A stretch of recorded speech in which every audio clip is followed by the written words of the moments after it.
When my daughter was first born, I didn't know how bad my heart condition had become. One day I came upon two students fighting, and as I broke them apart, I had heart failure. I have always been a runner, marathon, half marathons. It was one of my biggest passions in life.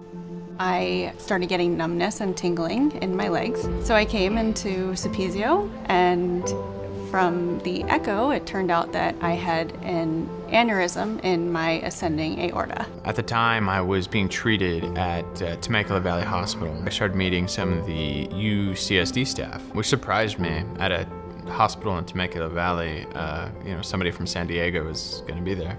Dr. Howe informed me that I needed a myomectomy of my heart. The next day, he comes in and tells me that they came to the conclusion that I, in fact, would need a heart transplant, which hit me like a ton of bricks.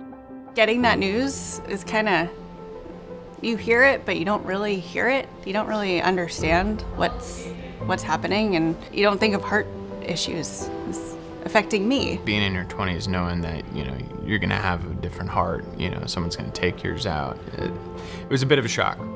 I met with Dr. Goltz, and we decided that the safest and best thing to do was to go through open heart surgery and fix my heart.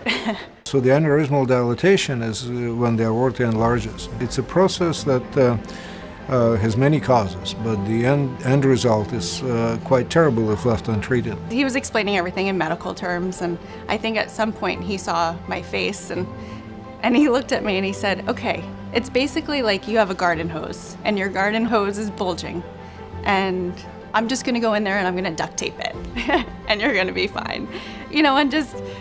And it made sense to me, and I was like, oh, okay, so now it won't rupture. About 1% of the population has a bicuspid aortic valve like she does, and ultimately most people go on to have surgery, but she was so young, and she was about to get married 2 months later, had been talking about getting pregnant soon after she was married, and so that really changed the complexity of her case. And we had a long talk about the options. I was very encouraged in the sense that I looked at it, and I was happy to see that I can help. It was time for me to have another echocardiogram here at UCSD. This time they were able to find an asymmetrical area where it was essentially just a bubble type situation where it's blocking one of the valves from opening and closing. Michael has a condition that's called hypertrophic cardiomyopathy. Now having centers all over the county, he was evaluated by one of our own cardiologists. It was felt that there is some hope for a surgical treatment before really ending up with transplantation. At that point, they decided that a myomectomy would actually probably benefit me.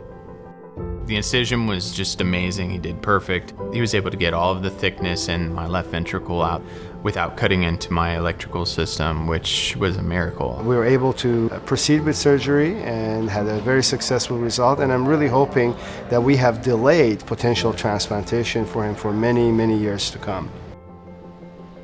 I just remember driving up here, just not knowing if I was going to be able to drive home. Everybody from the receptionist who checked me in was welcoming, and I wasn't just a number to them or just a patient. I was Maureen, I was a daughter, I was a wife, I was a sister. I was somebody who mattered. We truly care about the patients. Our desire is to help. UCSD, they've given me a second chance at life, and I'm really grateful for every dollar that's been given to this place. And I see that name on the wall, Sulpizio. Thank you, seriously. My life would not be the same without you guys. 6 months after my surgery is when I got pregnant, and literally from the bottom of my heart, thank you. If it wasn't for Sulpizio and for the research and the doctors here and the training that everybody goes through, I wouldn't be here. UCSD gave me the chance to be a mom, which is one of the greatest gifts in life.